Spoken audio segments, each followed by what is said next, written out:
Et salut les ludiques-tendaises, ludiques-tendais, joueurs d'ici, joueurs d'ailleurs. Bienvenue dans cette nouvelle vidéo. Ça y est, on se retrouve pour notre petit format des nouveautés en boutique chez Ludicland. C'est presque la rentrée, on commence à se mettre à jour. Puis ça va commencer à monter en puissance, des petites les nouveautés. sorties jeux. Les festivals qui vont reprendre avec Vichy dans quelques jours, donc il y aura plein de petites belles nouveautés. Qu'est-ce qu'on fait à Vichy, Laure? Pas de question. Je sais pas. Je suis pas au On courant. emmène le matos et on fait une vidéo Ouais, là-bas. on va essayer. Ouais, je serai présent, je serai là.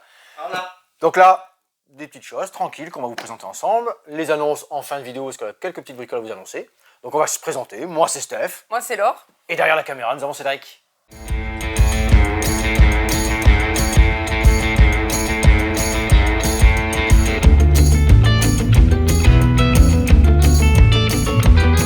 Allez, on va commencer donc au comptoir ici avec cette petite nouveauté chaotique chez Unstable Games. Unstable Games, donc c'est... Pourquoi tu dis qu'un jeu est chaotique alors qu'on n'a pas commencé à en parler? Parce qu'en fait, il y a vraiment du chaos dans celui-ci. 2-4 joueurs, 8 ans et plus, des parties de 30 à 60 minutes. Donc là, hein, vous connaissez tous les Slayer, toutes ces rubriques de jeux là, des Unstable Games où on retrouve Air to Slay, on retrouve toutes ces batailles de licornes, de dragons, ainsi de suite. Celui-ci, alors, à 2, 1 contre 1. À 3, il y a une petite mécanique avec une équipe de 2 contre 1 et en équipe de 2 lorsque vous jouerez à 4. C'est la base d'un, je vous sors la petite grille, c'est le plateau d'un morpion amélioré. On dit ça comme ça dans le jeu. C'est marqué dans la règle, c'est un morpion amélioré avec les chiffres pour la version standard et on va jouer avec le grand damier ici avec les lettres pour la version avancée. Donc, comment ça va se dérouler? Une équipe bleue, les licornes. Ah, ça, on va faire un petit zoom sur les... Tu vois, c'est vrai? Yes. Excellent, la petite licorne, sympa. On va retrouver tous ces personnages standards, des personnages avancés avec des pouvoirs. On a la même chose côté dragon. Côté dragon, oh, là c'est une carte noire. Là. Ça c'est une carte illico, ils appellent ça, qui va embêter votre adversaire. Toujours pareil, hein, vraiment les Ulus excellentes. Donc des cartes standards, des cartes avancées avec des petits pouvoirs dessus. Comment ça va se dérouler? Tout simplement, vous allez piocher 5 cartes en début de partie. Des objectifs cachés. Les objectifs, ça va être, comme je vous disais, style morpion. Il faut que vous arriviez à placer vos cartes dans la case 7, dans la case 5 et dans la case 3. Tour de jeu, donc ça c'est caché, vous en prenez connaissance. Il faut en avoir 3 objectifs de remplis pour remporter la partie. Tour de jeu, vous repiochez une carte, vous complétez votre main et vous allez placer dans la grille que je vous ai montrée ici, une de vos cartes. Très bien. Si vous ne voulez pas le faire ou si vous voulez passer votre tour, vous avez le droit de piocher une nouvelle carte. Du coup, hop, on passe à votre adversaire. Les cartes vont avoir plein de positions différentes, des cartes de magie qui vont altérer le joueur adverse, des déplacements de cartes, des cartes illico, des cartes avec standard, vous avez compris, c'est du combat, c'est du délire, c'est du combat licorne contre dragon dans la belle gamme d'Unstable Games, bien barré. 3 victoires, les avancées, je vous ai tout dit, les cartes sont ici. Et en même temps, j'ai laissé de côté, Cédric, tu le vois ici? Ouais, je le vois. J'avais du coin de la caméra. Du coin de la caméra. Toujours pareil, Unstable Games. Happy Little Dinosaur sorti il y a un petit mois, on va dire, qui est dispo au Café Ludique. Alors toujours pareil, j'aime bien le rappeler, hein, si vous l'avez ici sur le comptoir, on vous le fait tester en salle de jeu au Café Ludique pour voir si c'est fait pour vous. Si ça met du chaos, ça met du chaos, c'est excellent. Et Happy Little Dinosaur, un petit peu différent sur le matériel, ce qui est très agréable aussi. Au niveau des Ulus, on retrouve toujours la même patte graphique. C'est vrai que toujours pareil, il mettra en bas des jeux les auteurs, les illustrateurs, tout ça. Oui. Ici, pareil, des super petits meeples en bois qui vont être vos personnages car il va falloir sauver vos dinosaures. Hein. Vous l'avez vu sur la grille ici, c'est une grille où on doit sauver les dinosaures en fait. Hop, on est là, départ, et on arrive jusqu'à sauver 50 points et on sauve nos dinosaures. Là, c'est pareil, on aura des cartes en main, des pioches et des cartes catastrophes qui sont ces cartes, les cartes noires qui sont ici. Il faudra gagner des cartes catastrophes. C'est un jeu de pli. C'est un jeu de pli avec des valeurs, tout simplement sur les cartes. Certaines cartes ont des petits objectifs, des petits pouvoirs. Vous pouvez regarder la main d'un autre joueur, choisissez-y une carte et ajoutez-la à votre main. Celui qui a la valeur plus forte sur le pli remporte le pli tout simplement. Celui qui a perdu va remporter la catastrophe qui est ici, la carte catastrophe.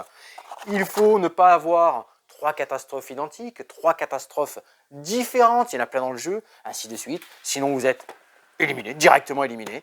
Celui qui arrive à 50 points ou qui reste en jeu aura remporté la partie.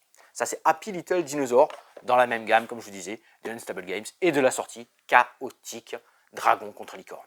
Versus Licorne, on dit. Versus Licorne. Versus Licorne. Ah, c'est classe.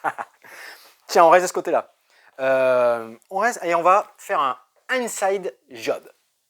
Inside Job, c'est chez Yellow, pour 3-5 joueurs à partir de 10 ans, 20 minutes, format carte. Comme on avait, ça rappelle le nouveau format qu'ils ont fait, The Crew, vous voyez, Ouais, hop, c'est toujours Inside Job. la jaquette sur Exactement. avec un tour blanc. Quoi. Format carte, ça sera ça qui sera utilisé. Ah, c'est pas mon préféré, moi j'aimais bien les boîtes full. Ouais.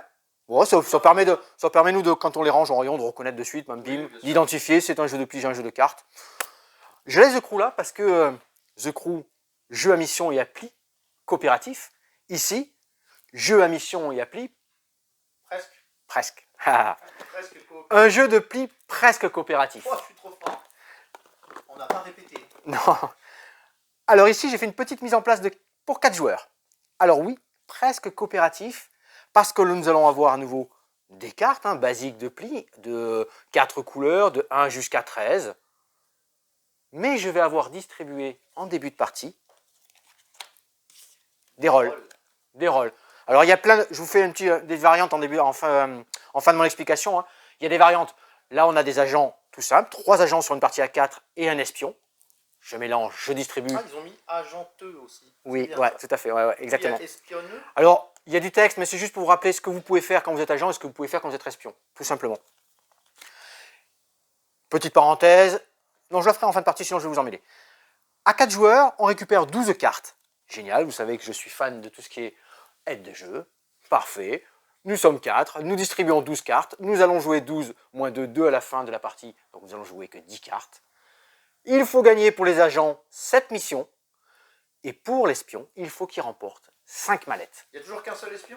Il y a toujours qu'un seul espion, ouais. Ah, tu me... Et bim, la Non, il y a une particularité. Oui, il y a alors ça dans la variante supplémentaire après la fin. On peut avoir des rôles particuliers. On fera une petite parenthèse dessus, tu as tout à fait raison, Cédric. Donc ça c'est marqué pour 3, pour 4, donc vous avez vu qu'il y a une distribution et une façon de gagner différente suivant le nombre de joueurs. Donc avec ces 12 cartes, le premier joueur, on ne sait pas qui on est, des missions. J'en pioche 2, j'en choisis une. Ici par exemple la mission, la dernière carte a une valeur plus élevée que toutes les autres. Les agents vont se débrouiller à ce que cette mission, qui reste cachée évidemment, l'autre est défaussée, soit remplie. Lui, l'espion, il peut, dans un pli, par exemple, on va jouer tous une carte verte, tac, tac, tac. Lui, l'espion, il est libre. Il peut jouer ce qu'il veut, quelle que soit la couleur, même s'il l'a dans son jeu. Je vous rappelle, son but, lui, c'est de remporter le pli et d'avoir des mallettes. Bien sûr, il ne faut pas se faire démasquer de suite, sinon les autres joueurs ont vite compris et ils vont toujours nous éviter, nous choisir des missions dans lesquelles ils vont les remplir et nous on sera coincés et ainsi de suite. Il y a un atout, tout simplement, atout vert, comme dans tous les jeux de pli. Si vous mettez la carte d'un atout et vous coupez avec un atout, vous remportez le pli et on va tourner comme ça. Au bout de 5 mallettes, si on est à 4, eh bien on révèle son rôle. Si on est un agent, très bien, on l'a révélé. On devra se plier maintenant aux règles proprement dites et on a découvert l'agent. L'espion, lui, va jusqu'au bout. Et Cédric, tu me diras, et s'il n'est pas découvert jusqu'au bout, jusqu'aux 10 cartes? Et si l'espion n'est pas découvert, il a gagné. Il y a un vote à la fin. Oh, bon, c'est nul, pour moi il a gagné. Il y a un vote, et non, personne n'a été démasqué, les missions ne sont pas toutes remplies, Ah, là, ça va et être l'agent, joyeux, et l'espion, ouais, l'espion, lui. Donc pendant la partie, on n'a pas trop le droit de dire les cartes qu'on a en main. Par contre, on peut spéculer, dire, oh, attends, c'est toi, t'as joué ça, c'est toi l'espion, tac, tac. Ah, ça, On c'est peut jouer totalement influencé. le type de jeu que je vais adorer. Quoi. Alors moi j'ai joué ce week-end, alors là j'ai fait, on était, ma femme, ma fille, son copain, on était à plusieurs, donc ça se joue jusqu'à 5 joueurs, excellent. Autant The Crew on aimait bien, sympa, on a monté tout ça, ce petit côté bluff, traître au milieu de tout ça, très très bon. Donc à la fin, il y a un vote, évidemment on va désigner la personne, si on désigne l'espion tous, c'est les agents qui ont gagné, si l'espion il s'en sort très bien, bingo, c'est l'espion gagné. Il y a des petites variantes, au niveau des rôles. On va retrouver tout plein de rôles différents. Une agente sur écoute, des leurres, des complices, des agents en sommeil qui sont soit bleus, soit rouges, soit espions, soit agents. Et c'est eux qui le choisissent. c'est nous si ce que l'on veut y mettre comme difficulté, comme rôle différent. Ce que je Toujours veux dire, face c'est cachée. que moi, je récupère la carte Oui. Agent Sommeil. Eh ben, tu te retrouves. C'est moi qui choisis Alors, ce que agent je sommeil, mets. je ne l'ai pas lu, mais tant que votre rôle n'est pas révélé, vous êtes une agente. Ah, d'accord, ok. Capacité spéciale, si votre rôle a été révélé, vous retournez votre veste, vous ne pouvez désormais gagner que si l'espion l'emporte. Il y aura un espion quand même en jeu, et lui, s'il est démasqué avant, bingo, il se débrouille à ce que l'espion l'emporte. Pas mal, ça rajoute plein de petites choses intéressantes. Et après, au niveau des missions classiques, hein, la première et la deuxième carte sont de la même couleur. Il y aura aussi des missions risquées, un peu plus difficiles. Donc ça, c'est vraiment sympa Inside Job, dans la même gamme que les écrous coopératifs, mais avec un rôle caché. Ça, c'est sympa. On reste de ce côté. Donc, on verra après avec Clore sur les deux petites sorties qu'on avait discutées, on avait vu en vidéo déjà avec Knarr et Super Miaou. Elle vous en reparle vite fait pour vous les représenter. On vous a fait une vidéo spéciale sur Knarr. Ici, j'ai la sortie de Exit Kids, la jungle aux énigmes. À partir de 5 ans. À partir de 5 ans. Donc, vous connaissez toute la gamme Exit. On a des débutants, experts, confirmés, des jeux que l'on va détruire du matériel. On a une roue avec des ressources, des cartes, ainsi de suite. Pourquoi j'ai insisté sur détruire du matériel? Parce qu'ici, on ne détruit rien. C'est rejouable. C'est rejouable dans le Exit enfant. Alors oui, quand vous aurez résolu Je pense que le caractère destructif pour un enfant, Ouais, ça va exactement. être Je pense que c'est compliqué là qu'ils ont, à gérer, quoi. et c'est là qu'ils ont voilà, fait attention à tout ça. De 1 à 4 joueurs, à partir de 5 ans, 20 minutes. On est des naufragés sur une île, on est accueillis par un toucan. Et ce toucan va nous emmener dans la profondeur de la jungle.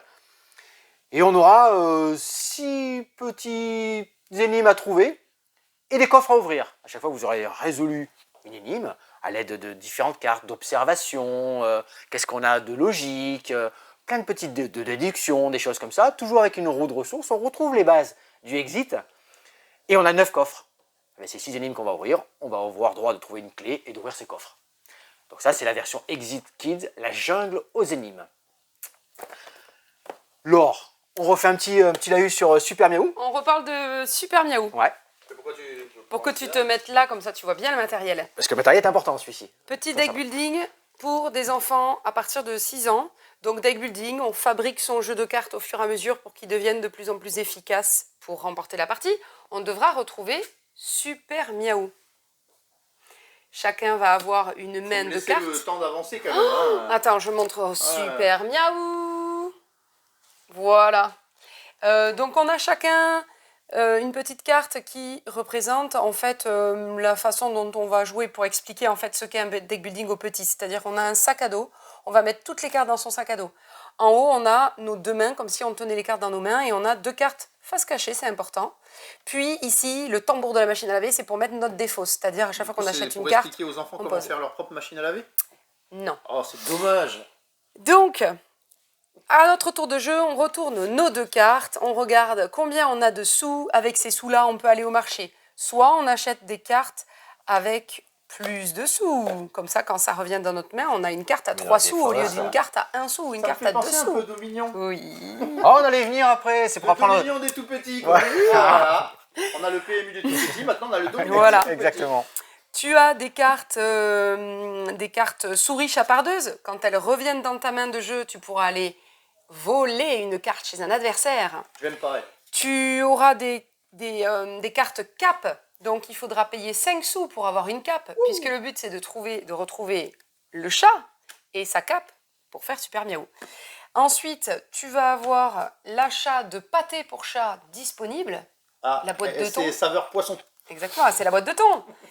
Et tu pourras non pas acheter, mais recruter, retrouver le chat, en fait, en payant, cette fois, une boîte de thon. Donc, ici, vous avez le marché. Vous savez que Tu me fais faire de l'exercice aujourd'hui. pour la pâtée, c'est 4 sous. Pour retrouver le chat, il faut avoir la boîte de thon. Pour gagner une souris chapeurdeuse, c'est en dessous. Et pour trouver la carte, c'est en dessous. Pour l'acheter. Pour l'acheter. Pour les acheter. À votre tour de jeu, vous pouvez aussi épurer votre deck. C'est-à-dire, au lieu de jouer, vous pouvez dire « Ah ben, je me débarrasse d'une carte ». Évidemment, une carte à 1 sou, puisque ça va nous intéresser de moins en moins, ces cartes-là. Et on a pour ça la boîte de jeu, qui est la poubelle. Ça pollue votre deck. Ça fait très... C'était quoi ce dessin animé de notre enfance Mais ton enfance ou mon enfance? Isidore, le chat malin. J'adore le côté si. Ouais, C'est mais sympa. alors, quand on voit Adoré. le temps qu'il fait, Bon, bref. Oui, ok, j'arrête de chanter. Voilà pour la petite sortie, alors qui date de la semaine dernière, qu'on avait reçue avant, on nous en a parlé un petit peu en vidéo. Mais la semaine dernière, on a fait une vidéo short, pas présentée sur les nouveautés, parce que un peu chamboulée cet été avec les nouveautés, etc. Surtout que nous, on se calmait bien puisqu'on est d'inventaire ce soir. On a fait un Ici- zoom sur Knarr. Zoom sur Très Knarr. bon Knarr. Bah, tu peux t'approcher si tu veux. ouais, et si je veux pas, bon, j'arrive. On en reparle 2 minutes. Knarr, Ouais. on a fait une petite vidéo la semaine dernière. N'hésitez pas à regarder, à liker, à nous dire ce que vous en pensez, Je vais à nous essayer de encourager. mettre un lien par ici, là. Ouais, si tu veux, voilà. À nous encourager, n'hésitez pas. En tout cas, les éditeurs nous encouragent, ça fait plaisir. Et ceux qui sont Et, venus l'acheter entre temps, hein, et vous commentez ouais. hein, si ça a plu, machin. Exactement. On le nous, au fait café, ça jouer. marche super bien. Les gens sont ravis. Ouais. Dites-le nous si vous êtes ravis des jeux et que vous regardez nos vidéos. N'hésitez pas à le dire. Ça nous encourage, ça nous fait plaisir. On passe du temps à faire ces petites Voilà. vidéos. Et L'inverse aussi, parce que c'est toujours constructif. oui, ah ben oui, Ah, s'il y a un complètement. petit Alors là, truc qui n'allait pas, faut pas hésiter à le dire. En tout cas, voilà, Knarr, vous incarnez un viking. Stéphane, tu vas passer là. Vous partez faire des expéditions. C'est une course au point de victoire. Vous avez un petit plateau sur lequel vous avez la piste de score. Vous avez aussi la piste de renommée, puisque dans votre clan, plus votre clan évoluera, plus vous allez gagner en points de renommée. Ce petit jeu, on l'a déjà expliqué la semaine dernière, donc je ne refais pas le topo, mais très joli, très beau. Ça se joue très bien à 2, à 3, à 4. Voilà, le produit a été vraiment bien travaillé, très bien illustré. Belles illustrations. Un jeu de chez Bombix et il nous réserve encore des surprises Bombix pour cette fin d'année. Allez, je vous laisse avec Stéphane. Et on poursuit. Donc j'avais mis une petite boîte en avant comme ça parce qu'il y a aussi une petite sortie. Toujours. Bien sûr. Ouais, le je peux me soleil par là a décidé Tu vas ici de revenir. Une petite boîte dans la gamme des Aventuriers du Rail. Vous savez, on a San Francisco, Amsterdam, Londres, Paris. Et la toute dernière, c'est Berlin. C'est des petites boîtes dans la gamme des Aventuriers du Rail. 2-4 joueurs, 8 ans, 10-15 minutes. Alors on a plein de petits reflets peut-être, Cédric. Ah, Hein c'est bon, là, Ça va comme ça? Ouais, ne bouge plus. Allez, il Là. va falloir que tu blablates. Ah, sans faut que je bouger. blablate. Allez, hop, en plus je le retourne. Ah, ben là, le. Attends, on se dépêche comme ça, regarde. T'es plus allé à... c'est oui, bon, peut-être, voilà. Dans ces petites boîtes, on retrouve le mécanisme des Aventuriers du Rail. On va prendre des liaisons, une rivière de 5 cartes, 2 cartes. Vous allez poser des cartes pour compléter les liaisons. Elles ont à chaque fois des petites particularités, des petites règles. Ici, dans Berlin, on va visiter toutes les musées, toutes les choses très importantes de cette ville-là, soit en métro, soit en tramway. C'est important parce que c'est la petite mécanique qui change dans celui-ci. Donc au début de votre partie, vous aurez différents véhicules, donc un certain nombre de métros, un certain nombre de tramways. Sur certaines cartes sont représentées des liaisons en tramway et en métro. Et après, vous allez avoir 2 cartes en main, vous choisissez une destination, vous choisissez dans la rivière de cartes une carte ou 2 à chaque fois comme vous voulez, sauf que le Joker cette fois-ci est représenté par un vélo multicolore qui remplace toutes les cartes. Électrique. C'est pas précisé. Ah, C'est pas précisé. On peut dire qu'il est électrique. ouais, je sais pas. Particularité, donc comme je disais, quand on va prendre la liaison en métro, on va déposer le nombre de cartes qu'il faut à la couleur demandée pour prendre la possession de la liaison. En tramway, on a un petit peu moins de tramway dans sa réserve. On va poser un tramway, mais on va compter le nombre, je sais pas si tu vois, le nombre de petites cartes nécessaires à la couleur pour la poser. Il y a cette petite gestion-là. Comme dans les Aventuriers du Rail, il vous reste un certain nombre de véhicules en fin de partie. Ça déclenche la fin de partie. Les points sont comptés au fur et à mesure. Ils sont différents entre les points du métro et les tramways. C'est pas mal. Il y a 2, on le voit sur la carte ici. Je ne sais pas si on le voit. On voit ici le score qui est ici. Tu vois? Un score pour le tramway, je vois pas l'envers, je vois pas. Et de ce côté-là, on a le score pour le métro. Ils sont différents. Donc, il y a cette course au point. Et bien sûr, les liaisons qu'on a fait vont rapporter des points qu'on va valider et soustraire si on ne les a pas validés. Donc ça, c'est la dernière sortie des Aventuriers du Rail Berlin. Et on vous a déjà teasé la grosse sortie des Aventuriers du Rail qui sortira en novembre. Les Aventuriers du Rail. Le Gassi. Et ouais, j'espère que nous on le verra à Vichy, car moi j'ai fait ma précommande. Je suis prêt, je l'ai mis dans le petit carnet client. Ouais, c'est vraiment là tout ce qui est sorti déjà sur la version Legacy est vraiment très très bon, beau matos. Et j'espère qu'on le découvrira à Vichy. Je vous amène de ce côté-là, côté initié expert. Je vérifie, ça va les boîtes, tout se passe bien pour vous? Excellent. Jeu de rôle. Ouais, Après c'est les mes petits. vacances, ça C'est t'aide mes pas. petits, c'est mes petits. Ça va, tout se passe bien. Ouais, impeccable. Hop. L'appel de Cthulhu. Tu veux que je l'attrape? Non, je l'ai mis en bas. J'en profite, je remercie Romain, Jeanne, Olivier, tout ça. Tous les bons rôlistes du coin, et j'en oublie, il y en a plein qui viennent discuter avec moi. Oh oui, il y en a plein. C'est super intéressant à chaque fois de discuter avec eux. Je me rencarde auprès d'eux pour avoir vraiment les petites mécaniques, les subtilités entre tout ce qui existe dans les jeux de rôle, car il en existe beaucoup, et il reste pas mal de systèmes de jeux différents. L'appel de Cthulhu. Alors ça, justement, j'ai bien été chercher, je leur ai posé la question, c'est génial, en entrée de jeu, pour découvrir l'univers de Cthulhu, 1920-1925. On va récupérer un grand plan d'Harlem, et on va voir 4 livres à l'intérieur. Alors 4 livres, un premier livre dans lequel vous allez pouvoir réaliser une aventure en solo. Ça c'est chouette, ils le font beaucoup maintenant dans les différents kits comme ça, où on découvre en fait les règles, tranquillement, un peu un livre dont vous êtes le héros. Ça c'est l'univers de Cthulhu, et on va commencer comme ça doucement à découvrir toutes les règles pour après faire le MJ et ainsi de suite. Deuxième livre, un livre de base qui va vous expliquer toutes les règles de base, tranquillement, dans ce kit. Le troisième livre, c'est le livre d'aventure. Car à l'intérieur, vous aurez, je me permets, je vais vous le dire, 4 aventures. Donc celle qui va se jouer en solo, seule contre les flammes. En deuxième, on aura celui qui dévorait les livres. Ensuite, on aura la frontière des ténèbres. Et pour finir, on aura le jazz du Maccabée. Vous retrouverez une petite poche pour ranger vos dés. Et je vous parle du système de dés après. Vous aurez des personnages en pré-tiré, des feuilles de personnages vierges que vous allez pouvoir construire votre personnage. Petite particularité, un set de dés avec des dizaines, des unités, des dés A4, des CA6, ainsi de suite, que vous connaissez un petit peu partout dans ces systèmes de dés, de jeux de rôle. Jeu de rôle, c'est une aventure racontée par un MJ, par un maître de jeu qui vous fait vivre une aventure. J'ai rien dit. Voilà, tout simplement. J'ai rien dit cette fois. Il y a aussi 2 dés de couleur. Ça m'a interpellé, j'ai dit, 2 dés de couleur. Parce que ces 2 dés de Un couleur, rouge et un bleu. c'est un rouge et un vert. Range la boîte. Un rouge et un vert qui représentent un malus et un bonus.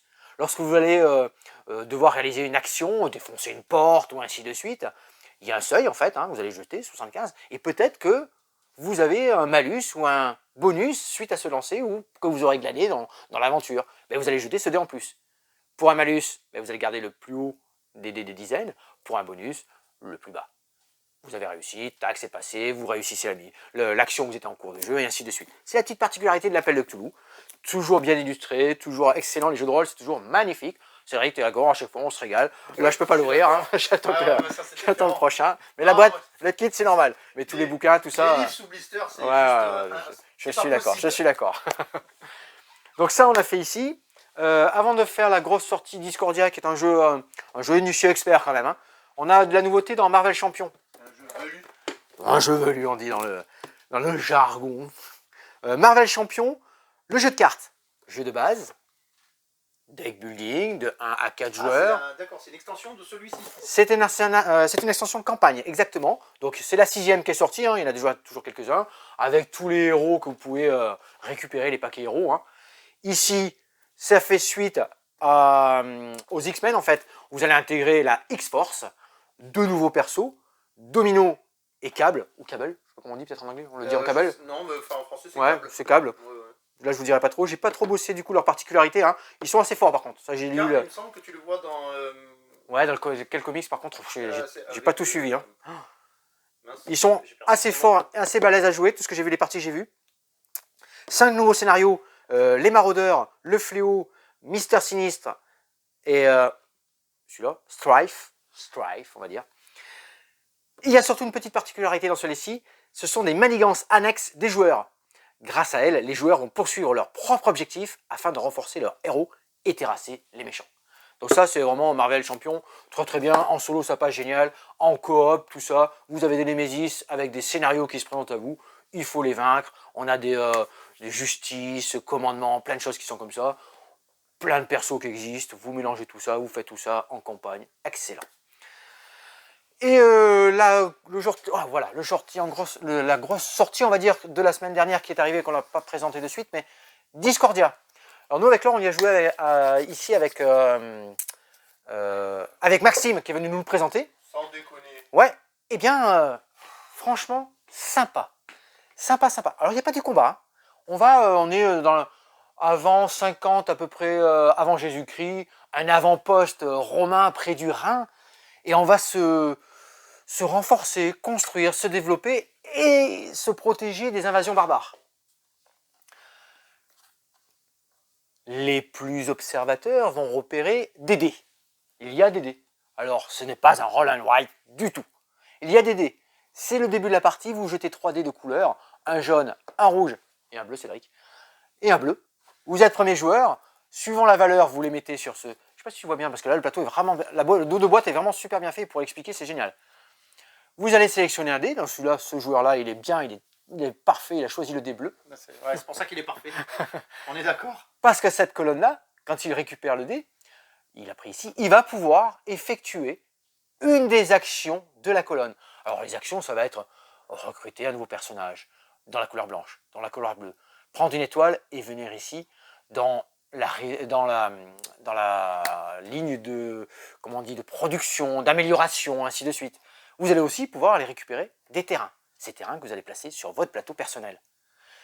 Sur votre plateau personnel, il va falloir avoir déjà des terraformations, c'est pas trop le terme, mais des sous-sols en fait, prêts à accueillir des nouveaux bâtiments, voilà, je vais dire comme ça. Et vous allez vous allez vous développer au port, avec des bateaux. Comment ça se termine? 4 manches, 4 années de 5 saisons. Oui, il y avait 5 saisons à cette époque-là. Le printemps, l'été, l'automne. Là, sur une saison où ils faisaient les fêtes, tout ça, juste avant l'hiver. J'ai plus la saison. Mais ça se passe en 5 saisons. 5 saisons qui sont représentées. Non, c'est sur notre j'ai plus le nom, je l'aurai peut-être dans mon petit livret, mais ces saisons, elles sont représentées par l'avancée du bateau qui est ici. Car en plus des actions qui sont ici, si vous sélectionnez un dé avec le bateau qui est là, vous avez le petit bonus qui est représenté là. Vous avez compris, hein, ça combotte dans tous les sens. Et c'est très important, on surveille ce que fait l'adversaire, on récupère. C'est pas un jeu pour les analysis paralysis. On déploie vos ouvriers. Et c'est là la façon de gagner.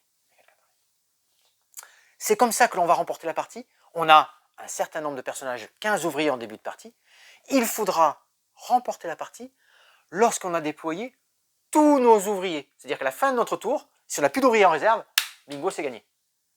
Si ce n'est pas le cas, on va aller jusqu'au bout des 4 années et des 5 saisons de division par année, donc des 4 années.